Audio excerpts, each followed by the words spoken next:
¿Qué tal? Muy buenas tardes, estimados colegas, ¿cómo están? Espero que muy bien. Muchísimas gracias por sumarse a esta que es nuestra cuarta reunión científica, donde vamos realmente hoy a abordar un tema de gran relevancia, porque todos nosotros que estamos en el ámbito de la nutrición sabemos efectivamente cómo la nutrición juega un papel fundamental en todo lo que es la salud y el bienestar de los pacientes que viven con cáncer, ¿no? Porque por un lado, tanto la enfermedad per se como el tratamiento del cáncer pueden afectar significativamente la capacidad del paciente para mantener una nutrición adecuada.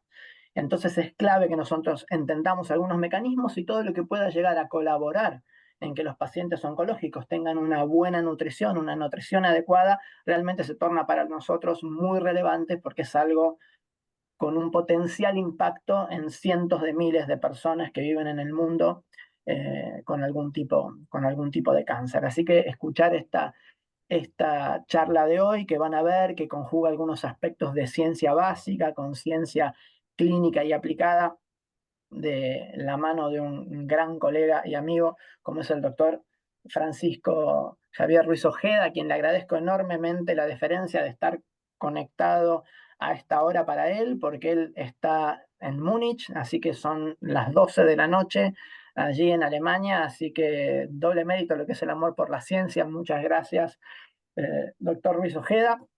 Aprovecho esta introducción para presentárselos a todos quienes no lo conocen. El doctor Francisco Javier Ruiz Ojeda es diplomado en nutrición humana y dietética y es licenciado en ciencia y tecnología de los alimentos por la Universidad de Granada, en España. Realizó un máster en nutrición humana y se doctoró por la misma Universidad de Granada. Durante su doctorado, el doctor Ruiz Ojeda investigó la función de algunos genes implicados en el metabolismo de los adipocitos asociados a la obesidad infantil. Posteriormente realizó una estancia postdoctoral en Helmholtz, en Múnich, que es donde está el doctor en este momento, donde continuó investigando el papel de las integrinas en la regulación de la sensibilidad de la insulina en el tejido adiposo, pero durante su carrera científica también, más allá de investigar esta biología del tejido adiposo asociado a obesidad y resistencia a la insulina, también participó de numerosos estudios que van desde la microbiota intestinal hasta, por ejemplo, este estudio que vamos a presentar hoy de los efectos de la miraculina en la percepción del gusto, el estado nutricional y la calidad de vida en los pacientes con cáncer desnutridos sometidos a tratamientos oncológicos. Y en la actualidad, el doctor Luis Ojeda es profesor asociado de la Universidad de Granada. Entonces, antes de darle la palabra directamente al doctor Ruiz Ojeda, quería comentarles que todas las preguntas la pueden ir dejando directamente en el chat, tanto en este vivo que estamos haciendo acá, como quienes se están conectando por YouTube, y tanto la doctora Kowalski, que va a estar chequeando las preguntas que ustedes están haciendo por YouTube, como yo, que voy a estar controlándolas por aquí. Luego de la disertación del doctor, vamos a ir transmitiéndole las preguntas para que las pueda ir respondiendo. Así que, sin detenerlos más tiempo, doctor Ruiz Ojeda, el piso es suyo. Muchas gracias, Brian, por la tan amable presentación y por darme la oportunidad e invitarme a dar esta charla de la miraculina en este evento virtual organizado por la Sociedad Argentina de Nutrición. Como digo, para mí es un placer estar aquí conectado y poder transmitirles, pues bueno, un poco lo que hemos hecho hasta ahora, ese granito de arena, como siempre, que hemos intentado aportar a la ciencia y compartir con todos vosotros que seguramente nos den más ideas que otra cosa, ¿vale? Entonces, voy a compartir la pantalla.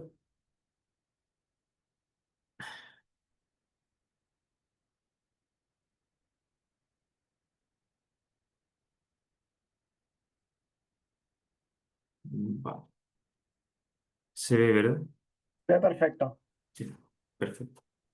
Bueno, pues como bien me ha introducido el doctor Brian Cabagnari, voy a hablar sobre la modulación del gusto para mejorar la salud clínica y nutricional del paciente oncológico. Vamos a hablar de la miraculina. Como bien me ha introducido, soy del Departamento de Bioquímica y Biología Molecular de la Universidad de Granada.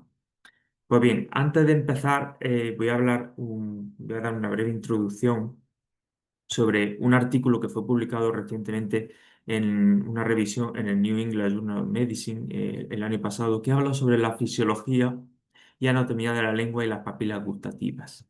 Bien, pues más allá de lo que clásicamente se conoce o se ha conocido hasta ahora, de que todos los diferentes sabores estaban en diferentes zonas de la lengua, se ha visto lo que se conoce como el mapa de las papilas gustativas, en el que todas las papilas de la lengua son capaces de percibir los distintos sabores. Por un lado, hay que distinguir tres zonas bien diferenciadas en la lengua, en el que se encuentran la zona de las papilas fungiformes, que serían todas las que están en la parte delantera y, y que realmente no se distinguen demasiado bien a simple vista.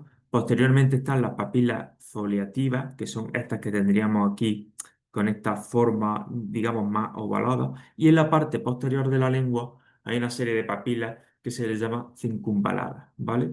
Entonces, cada una de ellas, de las que están, como decía, distribuidas a lo largo de toda la lengua, son capaces de distinguir o de captar los diferentes sabores, ¿vale? Y ahí estaría, digamos, cada una de esas papilas gustativas distribuidas en todas las zonas, contiene diferentes tipos de células receptoras del gusto, ¿vale? Existen diferentes células, están las tipo 1, las tipo 2 y las tipo 3 principalmente, que ahora veremos algunos de los mecanismos de forma muy simple, que transmiten las señales hasta el nervio intragemal para posteriormente transmitir el impulso nervioso. Y hay otras células de tipo 4 que se le conocen como células precursoras. Pues bien, los tipos de receptoras, de células receptoras del gusto, como decía, son tres principalmente. Tenemos por un lado las células de tipo 2, que son aquellas que son capaces de percibir el sabor dulce, el sabor umami y el sabor amargo. Eh, estos sabores son, esta señal se percibe a través de receptores acoplados a proteína G, que son capaces de transmitir a través de la síntesis de ATP liberar el ATP que se va a unir a las fibras nerviosas, como decía, intragemales. Por otro lado están las células de tipo 2 que van a ser las que son capaces de reconocer el sabor salado. El sabor salado lo que va a hacer es abrir canales de sodio y ese canal de sodio va de nuevo a liberar moléculas de ATP. Y, por ejemplo, el sabor ácido o agrio se lleva a cabo la percepción de este sabor a través de canales de canales de protones que va a finalizar con la liberación del neurotransmisor 5-hidroxitriptamina, ¿vale? Entonces, esto un poco para hablar introducir un poco de la fisiología y los tipos de células receptoras del gusto, por la importancia que tienen, sobre todo, como decía, más allá de que cada una de estas células están distribuidas en todas las papilas gustativas de la lengua. ¿Cuál es la importancia de esto? De conocer un poco cómo funcionan las células receptoras del gusto, porque se conoce que cuando hay trastornos del gusto y también del olfato, conlleva a una serie de alteraciones. Por un lado está, por definición, la alteración del gusto ageusia, que sería la pérdida total del gusto, cuando una persona no percibe nada de sabor procedente de los alimentos. Por otro lado está la disgeusia, que sería una distorsión del gusto, es decir, cuando una persona percibe los alimentos, pero siente un sabor pues, que no es el habitual, es decir, está tomando algo dulce y le sabe bien amargo, con un sabor metálico, un sabor desagradable. Por otro lado está la hipogeusia, que sería la capacidad reducida de saborear, no llega a ser ageusia, pero sí que hay una disminución.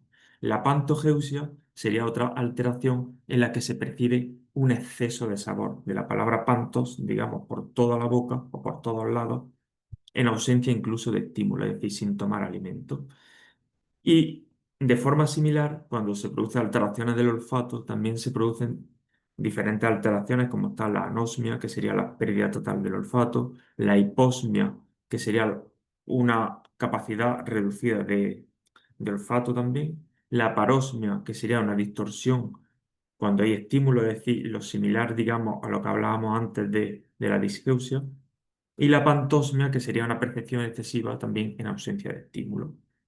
Entonces, hay diferentes factores que pueden llevar a cabo trastornos tanto del gusto como del olfato. Por un lado está el propio tabaquismo, se conoce que altera tanto la percepción del gusto como del olfato. La propia COVID-19, ya sabemos que uno de los principales efectos que tenía era la pérdida total del olfato principalmente, pero también del gusto, y hacía que los alimentos pues, no supiesen a nada. El déficit de zinc, por ejemplo, algunos fármacos y también el tratamiento de los antineoplásicos, sobre todo la quimioterapia y también cuando se combina con radioterapia, especialmente en pacientes con cáncer de cabeza y cuello. ¿De acuerdo? Entonces, la introducción al estudio que voy a hablar, del estudio piloto que hemos llevado a cabo, CleanMir, surgió porque se conoce que los pacientes con cáncer, sobre todo con cáncer de cabeza y cuello, que son sometidos a tratamiento con radio o quimioterapia, presentan como efecto secundario disgeusia, es decir, ese trastorno del gusto del que hablábamos anteriormente. Es decir, entre un 45 y un 84% de los pacientes se sabe que tienen trastorno del gusto o disgeusia. Y por consiguiente, cuando una persona tiene este tipo de trastorno, en definitiva, come menos y puede llegar a presentar una desnutrición. Una desnutrición que conlleva, como bien sabemos, una pérdida de peso, alteración del estado de ánimo y por consiguiente de la calidad de vida, hace también que hagan menos actividad física, etcétera, y repercute en definitiva en la recuperación y la supervivencia de dichos pacientes pues, con esta patología. En definitiva, la búsqueda de tratamientos eficaces contra la disgeusia es uno de los retos para mejorar pues, la calidad de vida y el estado nutricional de estos pacientes.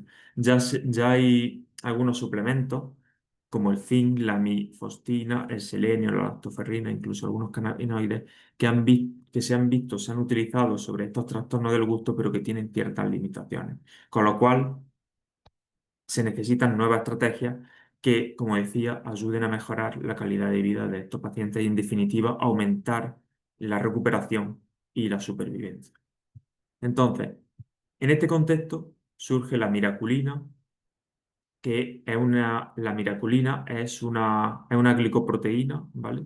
Que procede de una planta que se descubrió que se cultiva en Ghana, en una zona de África, que procede de esta planta que se llama Sisepalum dulcifilcum, que se le conocía como fruta milagrosa, ¿vale? Y se le conoce como fruta milagrosa porque, como decía, la miraculina contiene una glicoproteína que es capaz de unirse a los receptores, estos que antes comentábamos, especialmente los que reconocen al sabor ácido, y transformar los sabores en dulce, es decir, hace que los sabores o las comidas sean más agradables, ¿vale? Por estimulación de dichos receptores.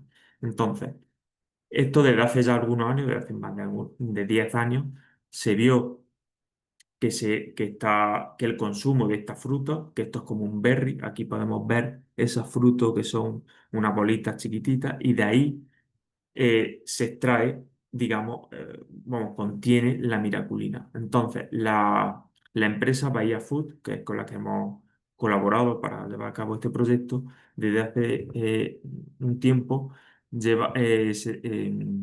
comercializaron la miraculina en forma de un extracto sacado de esta planta que se le conoce como Dry Miracle Berries, ¿vale? Esta marca registrada se reguló en 2021 como un Novel Food en la Unión Europea, y ahora mismo, en estos años, es la única empresa que es capaz, que puede comercializarlo. Entonces, a partir de aquí, cuando se vio que esta fruta, que además se descubrió por una persona diabética que en su momento viajó a este lugar y probó la baya de la miraculina, se vio que potenciaba muchísimo el sabor dulce de los alimentos que se consumían posteriormente, después de haber consumido el alimento. Y ya adelanto que nosotros mismos, bueno, yo mismo he probado este extracto, que es un extracto vamos, en forma de un comprimido, y cuando uno se lo toma, tiene un sabor ligeramente ácido, como si fuera una mezcla entre una fresa y la frambuesa, y posteriormente,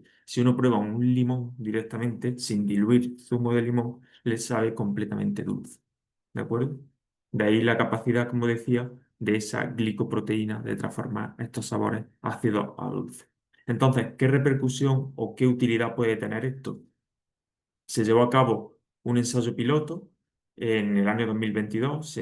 Bueno, aquí se publicó el protocolo de dicho ensayo, que tenía como objetivo estudiar el efecto de un consumo regular de un suplemento dietético rico en miraculina sobre la percepción del gusto y el estado nutricional en pacientes con cáncer desnutridos. Se hizo un ensayo triple ciego, aleatorizado y controlado por placebo, y se le denominó el estudio CLINMIR, de estudio clínico de la miraculina, un estudio piloto. Se aprobó el comité de ética y esto se financió por la empresa Medicinal Gardens, que es a la que pertenece la empresa, como decía, Bahía Food, que fue la que empezó a comercializar el extracto de la miraculina o DMB, ¿vale? A partir de ahora hablaré como DMB o de miraculina. Entonces, dicha empresa proporcionó las tabletas de disolución para llevar a cabo este ensayo piloto que se hizo en el Hospital La Paz de Madrid. Posteriormente, se estableció una colaboración entre el hospital y la Universidad de Granada, y nuestro equipo de investigación pues, participó en el análisis y desarrollo de dicho estudio. Pues bien, el ensayo piloto de CLIPMIR, como decía, fue triple ciego. Aquí tenemos la composición nutricional del suplemento dietético rico en miraculina y el placebo. Por un lado, se le suministró a un grupo experimental 150 miligramos de este DMB, a otro se le suministró 300 miligramos de DMB y a un tercer grupo, como decía, pues el placebo. Tenía el mismo aspecto y estaba hecho básicamente con fresas liofilizadas.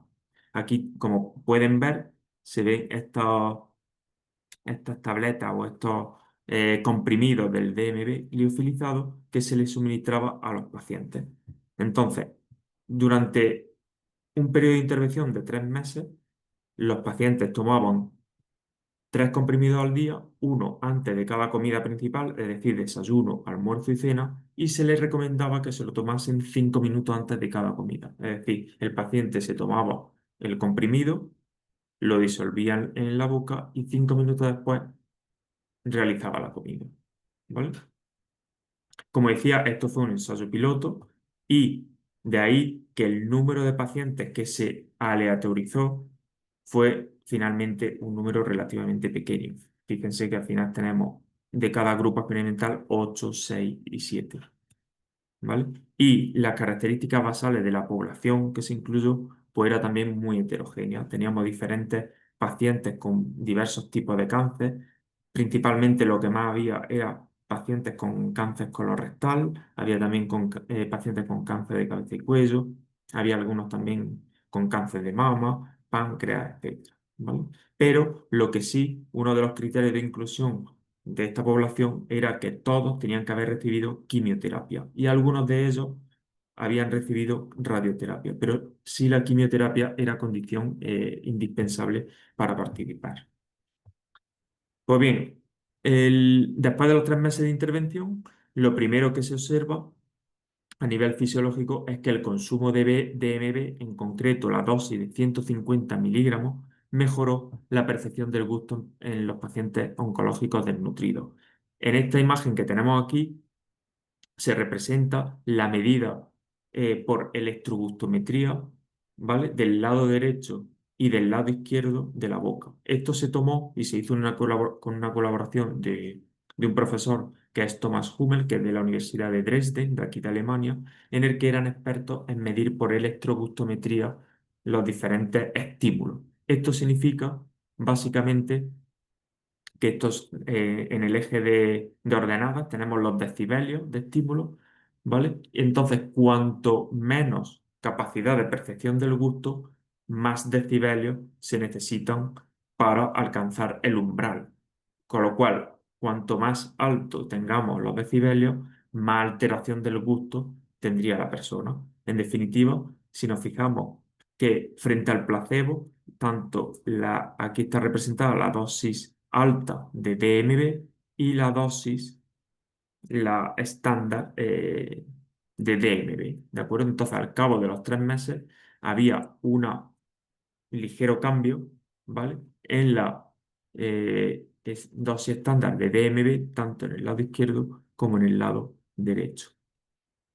Y luego, por otro lado, mediante unas tiras que medían los diferentes sabores, tanto el dulce como el ácido, como el salado, como el amargo, se vio que el consumo de DMB en la dosis de 150 miligramos también mejoraba la percepción del sabor salado en los pacientes oncológicos de forma significativa. Aunque lo otro había también una tendencia, aquí podemos ver que al cabo de los 3 meses había un aumento en la dosis estándar comparada con el placebo, ¿vale?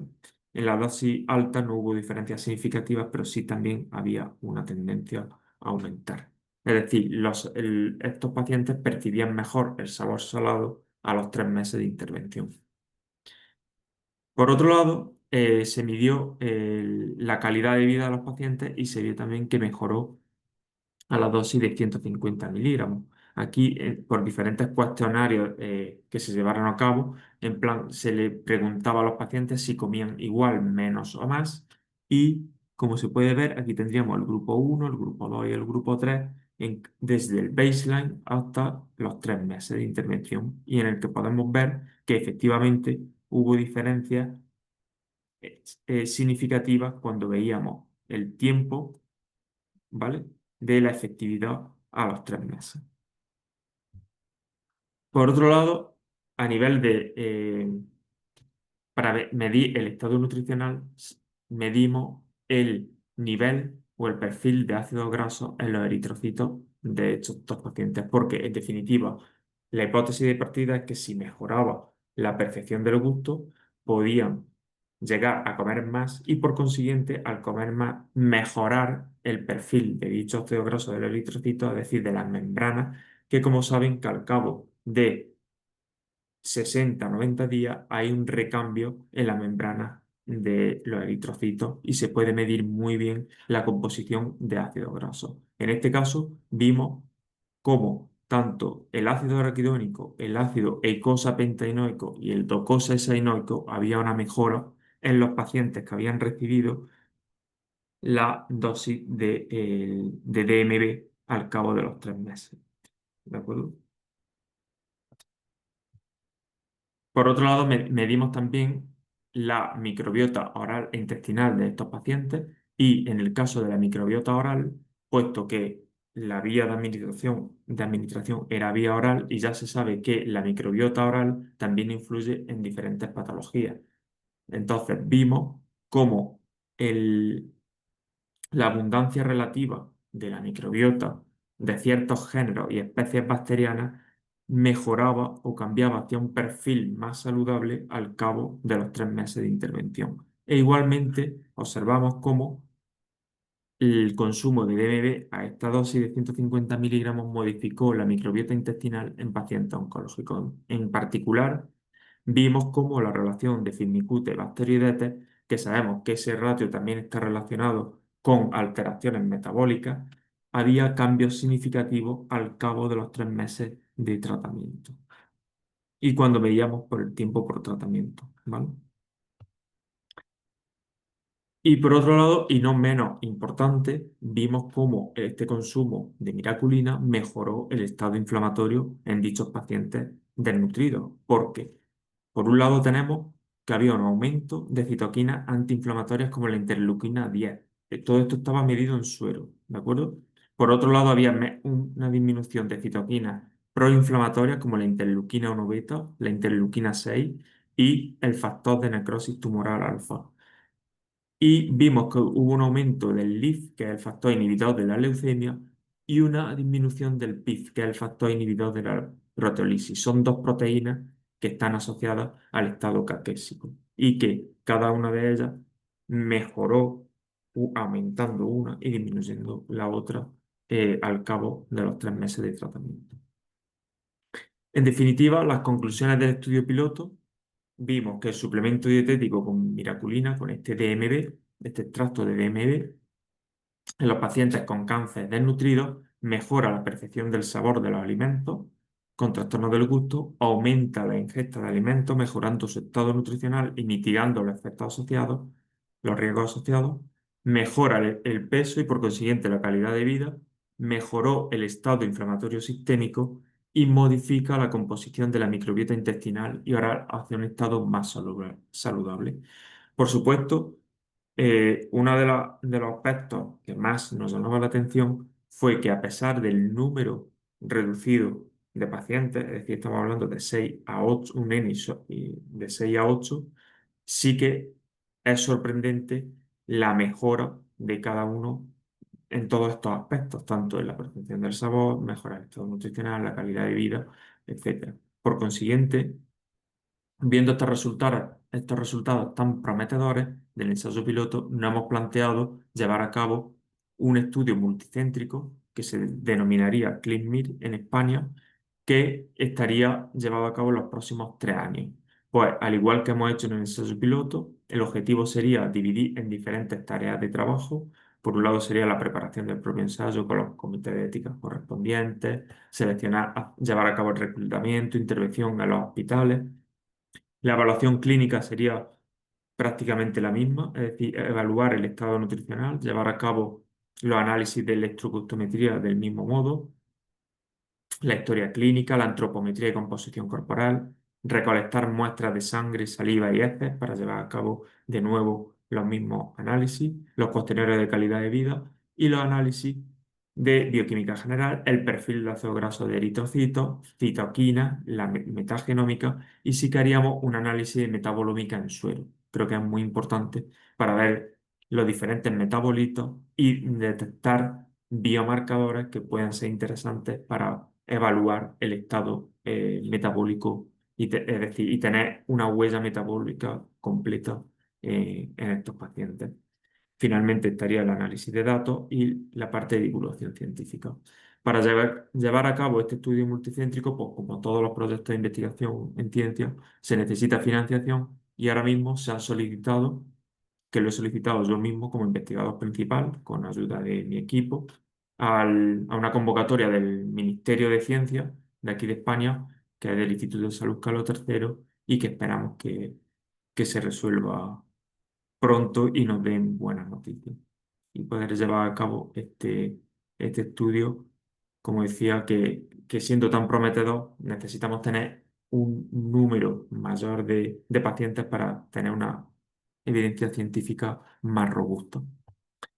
Y finalmente, pues quiero agradecer a todos mis colaboradores, es decir, por un lado la Universidad de Granada, el Instituto Universitario de La Paz de Madrid, que es donde se ha llevado a cabo el reclutamiento y el análisis de todos estos pacientes. Aquí estaría agradecer al profesor Ángel Gil, que ha sido el promotor de este estudio y que es bueno, ha sido mi director y mi mentor, sigue siendo supongo que muchos lo conocerán, al profesor Ángel Gil, mi compañero Julio, Marco, que es doctorando mío y del profesor Gil, y que está.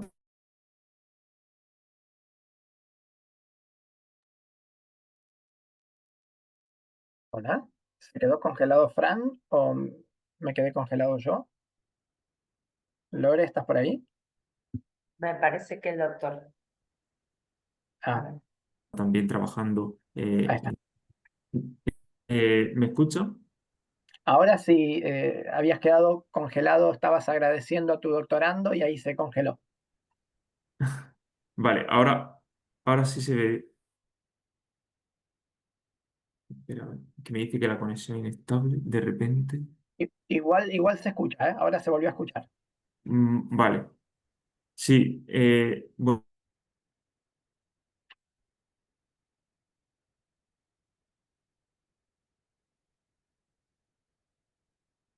Bueno, mirando decía desde... que sí, se ha vuelto a cortar. Sí, pero ahora se escucha. Vale. decía que mirando desde el punto de vista positivo, pudiste dar toda la charla sin que se corte, así que eso es un aspecto súper positivo, pero podés terminar tranquilo, creo que ahora se escucha bien. Vale, sí. Decía que dentro de los agradecimientos quería agradecer pues, a todo el equipo de Granada, al profesor Ángel Gil, a mi compañero Julio Plaza y a mi doctorando Marco Brandimonte y al Instituto de la Paz de Madrid, el Hospital Universitario, que es donde se ha llevado a cabo el reclutamiento de dichos pacientes y gracias a eso se ha podido llevar a cabo. También a Thomas Hummel de la Universidad de Dresde y en general a todo el equipo, tanto del Hospital Universitario Virgen de las Nieves, que van a participar en el estudio multicéntrico, como el Hospital Clínico Universitario de Valladolid. Y nada, con esto acabaría y quedo a la espera de todas las preguntas que tengo.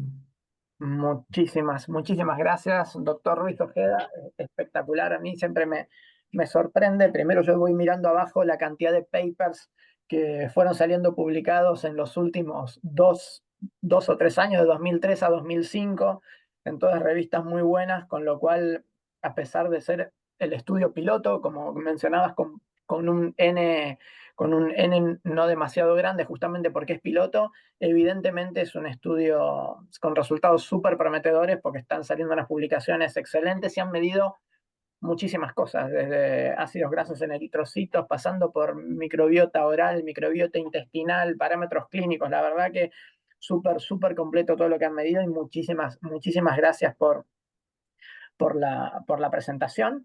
Voy a empezar a compartir algunas preguntas que ya empezaron a aparecer por el chat, mientras, no sé si Irina también está recolectando algunas preguntas de YouTube, pero empiezo con la primera de las preguntas, la de la licenciada Silvina Tassat, que es una pregunta que creo que nos hicimos todos cuando ibas comentando, que es, comer la fruta, más allá de este preparado comercial, comer la fruta, ¿también causa el mismo efecto o no?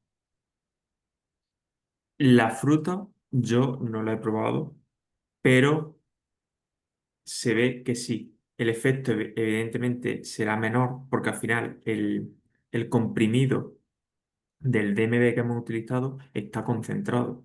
Entonces, yo creo que la cantidad de fruta tendría que ser un poco mayor, pero sí que tendría efecto puesto que en la fruta está la miraculina. Entonces, ya digo, yo no la he Bien, probado, pero entiendo que sí. perfecto. Acá sumo un par de preguntas más. Acá preguntan, ¿en el ensayo todos los pacientes comían lo mismo?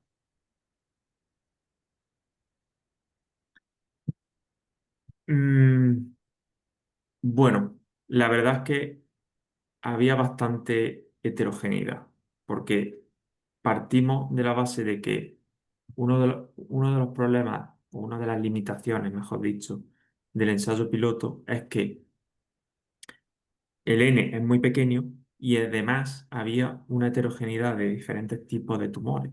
No es lo mismo un tumor de cáncer de colon que de cabeza y cuello. Entonces, de por sí, como decía, la heterogeneidad es muy grande, pero sí que la característica común de todos ellos es que tenían cáncer y que estaban desnutridos. Con lo cual, no llega, todos no comían exactamente lo mismo, pero ya partíamos de un estado de desnutrición antes de Bien. empezar el estudio. Y acá una pregunta que está muy buena para contextualizar un poco, porque al principio cuando comenzabas que nos contabas cómo era el mecanismo de las células y cómo es el mecanismo vía ATP en algunos casos, vía otros neurotransmisores el otro, lo que acá nos preguntan es cuál es el mecanismo de acción del principio activo de la miraculina, dónde está, dónde actúa, por qué produce este cambio de sabor. Se congeló de nuevo, ¿no? Vamos a esperar a ver si vuelve la señal. Mientras yo sigo sumando las preguntas. Aquí hay otra pregunta sobre el tamaño muestral. Pero vamos a ver si recuperamos la conexión. Igual me voy adelantando por las dudas, porque no es la primera vez que pasan estas cosas. Si se llegara a caer la sesión y no pudiéramos recuperar la conexión con el doctor Ruiz Ojeda, me comprometo a pasarles todas las preguntas que llegan al chat, y las preguntas que llegan por YouTube también. Ahí está, ahí creo que ahí estás en mute. Creo que se me ha ido la conexión. Bueno, al menos a Sí, mí. pero acá recuperamos un poquito. Por las dudas, repito la pregunta. Básicamente Sí. sería el mecanismo de acción de la miraculina. ¿Dónde estaría interactuando? ¿Por qué produce lo que produce? Vale, el mecanismo de acción que conocemos es que esta proteína se une a los receptores del sabor, a estos receptores que comentaba anteriormente, estas papilas gustativas, que al final hay diferentes tipos de células receptoras y potencia el sabor dulce. Bien, bien. Lo que no se sabe quizás todavía es a nivel molecular, si también es vía proteína G, si es con AMP o cuál es el mecanismo. Realmente, si modifica alguna señalización intracelular, realmente yo no lo he visto. Perfecto, sí, yo tampoco lo vi todavía, pero por las dudas pregunto para ver si está. Sí, Genial. sí, Acá pero hay otra pregunta que dicen, para el estudio de, uy, se me acaba de correr la pregunta, pero creo que tenía que ver con el tamaño muestral del estudio que tienen pensado para, acá está. Para, ¿qué tamaño muestral, si es que ya hicieron los cálculos del tamaño muestral, calculan para el diseño del estudio de fase 3 a 3 ramas?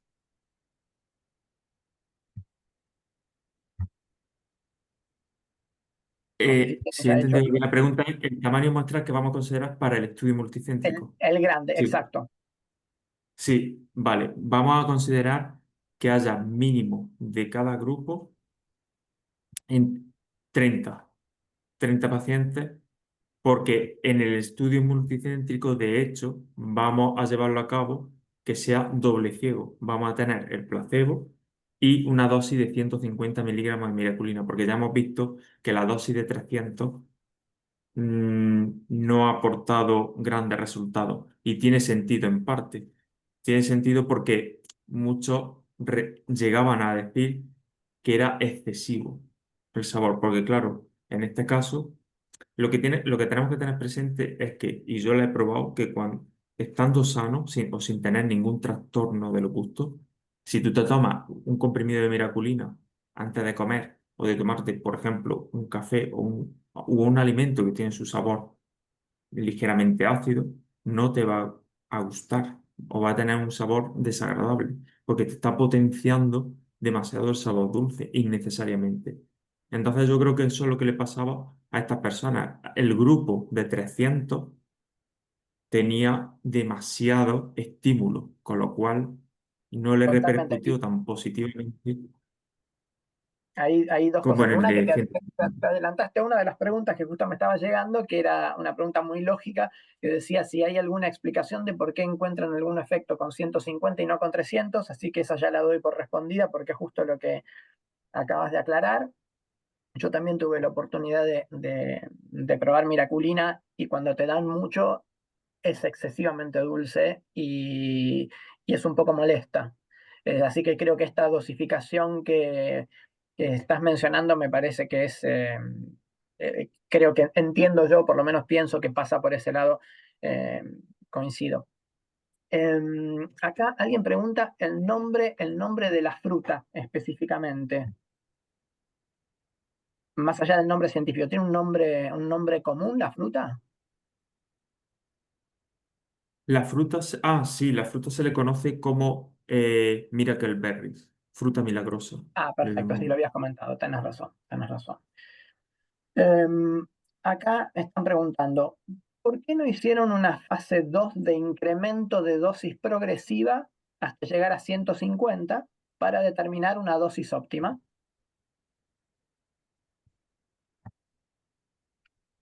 Bueno, el partir de 150 y el llevar a 300, pues era como poner dentro de la ingesta máxima permitida. Nosotros cuando, al final, como muchos ensayos en farmacología, se trata de dentro de la dosis, digamos, o diaria admisible o máxima permitida para buscar un efecto, porque si no teníamos referencia de si podía o no podía llegar a estimular en la medida que queríamos, bueno, fue también por ahí. Y ahora entonces yo me sumo para completar un poco la pregunta. En el estudio el grande, el que piensan hacer ahora, el multicéntrico, ¿lo van a hacer a dosis fija 150 o van a medir, no sé, 50, 100, 150, 200 para ver si hay una dosis que sea la dosis óptima? Con los resultados del piloto, a priori nos hemos, digamos, arriesgado a llevar, o nos arriesgaríamos, si lo conceden, a hacer 150 versus placebo. Y 150. además, otra diferencia con respecto al piloto es que se van a incluir solamente pacientes de cabeza y cuello, porque al final también esa heterogeneidad está en el piloto. Entonces, que es principalmente los cánceres que más afectan a los trastornos del gusto. Perfecto. Igual hay más que pregunta, antes de seguir leyendo, si hay alguna otra pregunta, si quieren ir haciendo, la pueden agregar, ahora vamos a ir leyendo todo. A mí me gustaría hacer un comentario bien más metodológico desde el punto de vista de estos estudios piloto, porque muchas veces los estudios piloto, como este y como muchos otros, muchas veces son como subestimados debido al tamaño muestral limitado, ¿no? que tienen, Mm. pero en realidad estos estudios son absolutamente fundamentales para sentar las bases para futuras investigaciones como la que están planeando para el año que sigue, que ojalá que les salga el subsidio, e incluso para identificar estos posibles desafíos, oportunidades, porque básicamente uno necesita un estudio piloto primero para evaluar la viabilidad de este enfoque o intervención, porque si uno no sabe, no se va a embarcar en un estudio multicéntrico de la magnitud que están haciendo, para identificar los posibles sesgos que uno puede ir encontrando en la medida que va haciendo el estudio piloto, para desarrollar y refinar las herramientas de investigación que uno va a hacer para poder hacer un ensayo metodológicamente más robusto, y sobre todo que viene en relación, creo yo, con lo que preguntaban recién, como para estimar el tamaño del efecto, que es lo que uno necesita para calcular el tamaño muestral, porque si uno no tiene idea del tamaño del efecto, difícilmente puede después calcular el tamaño muestral. Con lo cual, aunque sea un estudio piloto con pocos pacientes, es clave, porque si uno no arranca por acá, poco fuerte metodológicamente va a ser el estudio que sigue, así que quería hacer esa aclaración. Retomo las preguntas. Acá dicen, ¿se sabe si se produce alguna modificación en el sabor metálico que perciben estos pacientes? Sí, de hecho fue uno de los principales éxitos, digamos, en la mejora del sabor, porque muchos de ellos reportaban que ese sabor metálico desagradable que suele dar por la quimioterapia, dejaron de percibirlo. Excelente, eso es muy bueno. Y sumo yo una pregunta. Entiendo que no lo evaluaron, o quizás sí, o capaz lo saben de haber consultado bibliografía. La miraculina, se podría más, acá estamos viendo en pacientes oncológicos, que sabemos lo de la digeusia, pero ¿sabes si se ha evaluado en otros pacientes que tengan alguna otra patología o desnutrición también asociada a pérdida del gusto?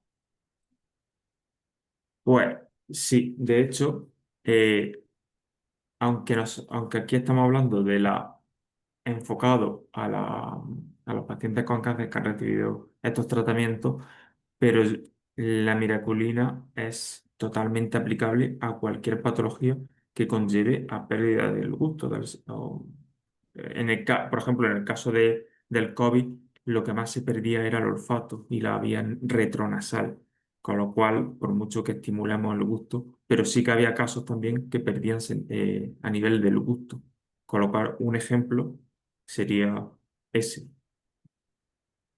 Excelente, excelente. Bueno, no sé si aquí ya no tengo más preguntas, creo que en YouTube tampoco. Perfecto.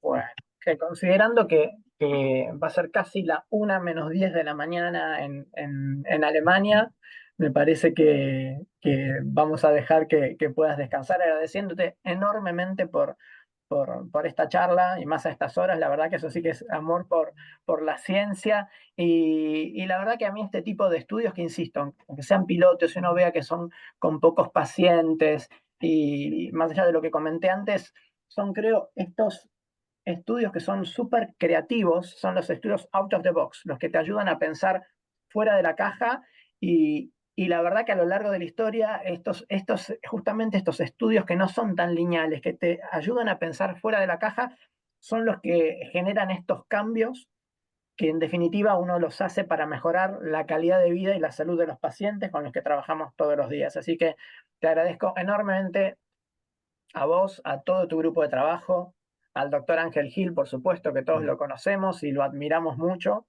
como un gran maestro de la nutrición. Sí. Así que quería agradecerte por estas iniciativas que además también ojalá nos sirva a todos nosotros como un disparador, como un generador así de estas, como digo, de estas ideas fuera de la caja, de generar futuras investigaciones, aplicaciones clínicas, aunque nos parezca que es algo muy loco y algo no tan común, creo que a veces es lo que más funciona. Así que te agradezco muchísimo por tu Ha amabilidad y por tu sido, ponencia de este estudio tan lindo. ha sido un placer. Muchísimas gracias por invitarme. Y nada, que espero que de verdad les haya gustado y que como decía, que espero que pronto podamos hablar de los resultados del estudio multicéntrico, porque la verdad es que es muy prometedor. Y cuando hace algo así tan translacional y tan directo, la verdad es que yo que soy de ciencia básica de toda la vida, pues siempre he estado trabajando con señalización intracelular a nivel de tejido adiposo, etcétera. Pero la verdad es que este proyecto pues, me ha gustado también mucho por eso, porque ves algo tan translacional, directo a la clínica y que está ayudando a la gente, que no sé, es bonito. Así que nada, de verdad que ha sido un placer y muchas gracias por estar aquí presente. Y bueno, es tarde, pero no pasa nada. Muchísimas Así gracias. que Cruzamos los dedos para que salga el subsidio y que puedan hacer el estudio grande y poder volver a invitarte ya con los estudios, con el estudio ya, el estudio grande en curso. Te vuelvo a agradecer a vos, a todo el equipo sería un y a placer. todos los que se han conectado por aquí y por YouTube. Muchísimas gracias y nos vemos en la próxima actividad de la Sociedad Argentina de Nutrición. Muchas gracias a todos. Gracias. Buenas noches.